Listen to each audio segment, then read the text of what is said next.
Hey everyone, how's it going? Welcome back to Chef Vic Cuisine. Today, we're making a Krembo Cake, a dessert introduced to me by my best friend's mother. This is a delicious cream cake sandwiched between two decadent layers of chocolate. This is sure to satisfy any sweet cravings that you may have. So, let's get started.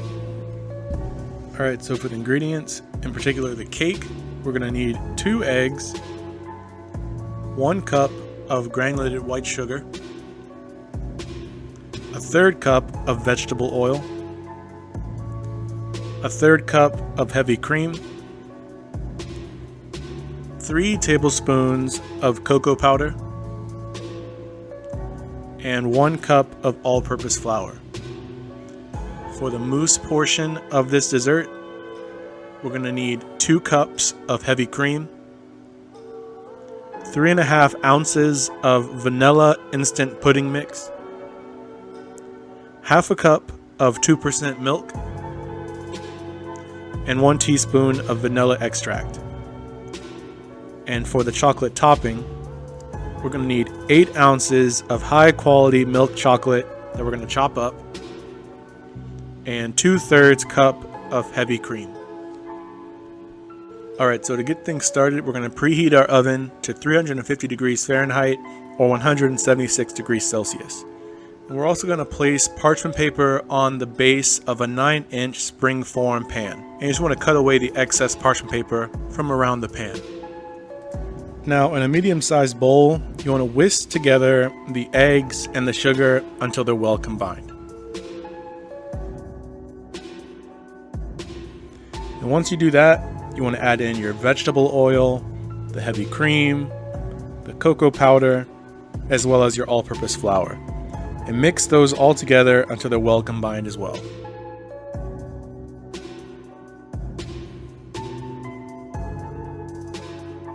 And then all you need to do is pour this mixture into your 9-inch spring-form cake pan with a parchment paper lined bottom, making sure that this batter fills the entire base of the pan. Now you want to bake this for about 20 minutes. And all you need to do is remove it from the oven and allow it to cool completely before adding the mousse. So for creating the mousse, I like to use a large bowl and a stand mixer fitted with a whisk attachment. And all you need to do is add in your heavy cream, the vanilla powder, the milk, as well as the vanilla extract, and whisk these all together until they're well combined. And you just want to continue whisking on high speed until your cream mixture forms stiff peaks, thus making the mousse.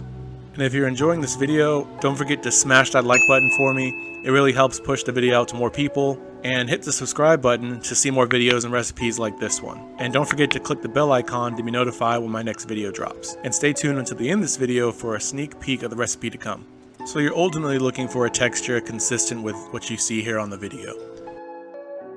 Now all you need to do is spread the mousse mixture evenly over the cake, making sure that the mousse fills the edge of the pan as well. I like using a rubber spatula for this process. It makes it really easy.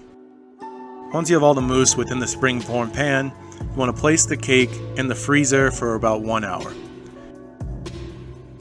Now on to creating the chocolate topping. What we're really making is a chocolate ganache, and the best way to do that is to make sure that your chocolate that you're using is chopped down into small pieces.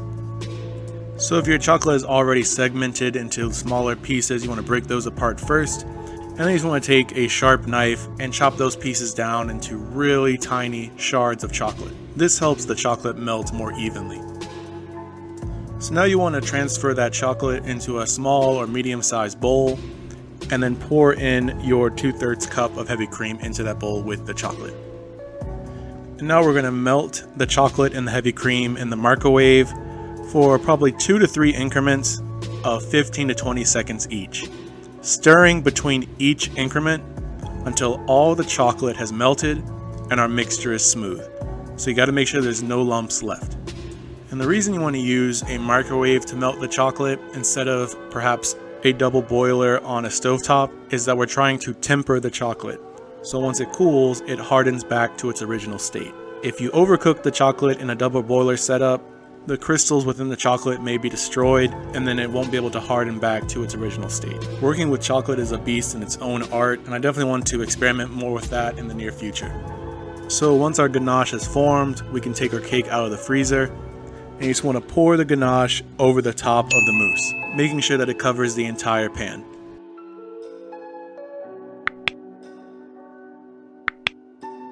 Then you just want to pop this back in the freezer for a few more hours so that it can freeze before serving.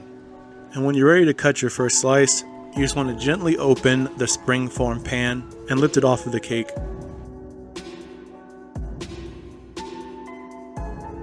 And then taking a sharp knife, you want to make your first cut and then slide it out of the cake. And then what I like to do is clean the knife before making the second slice, just so that no debris from the first cut messes with the final presentation of your slice. It's a bit of a perfectionist thing, but hey, it works.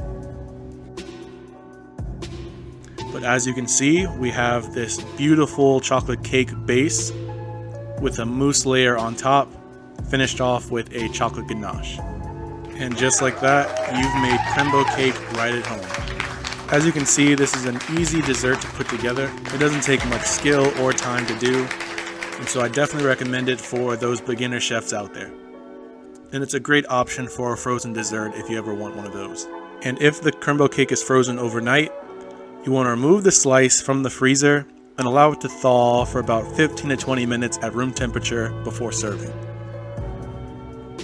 As always, this recipe and many more can be found in my cookbook, Chef Vic Cuisine Volume 2, Elevating Your Inner Chef. And that's available on Amazon, and I'll be sure to leave a link to that in the description box. And feel free to click the pop-up on the screen for more information on that as well. Thank you all so much for watching, and if you've enjoyed this video, don't forget to smash that like button for me, hit subscribe to see more recipes and videos like this, and don't forget to click the bell icon to be notified when my next video drops. And stay tuned for next week, where I show you to make one of these, what you think is impossible to make, but incredibly easier than you think, deep fried ice cream. This is going to be a real treat, and I can't wait for you guys to learn how to make it. Well, thanks again for watching. Tell a family member or a friend about the Chef Vic Cuisine channel. It's been a pleasure as always, and I can't wait to see you guys next week on another episode of Chef Vic Cuisine. And until then, peace.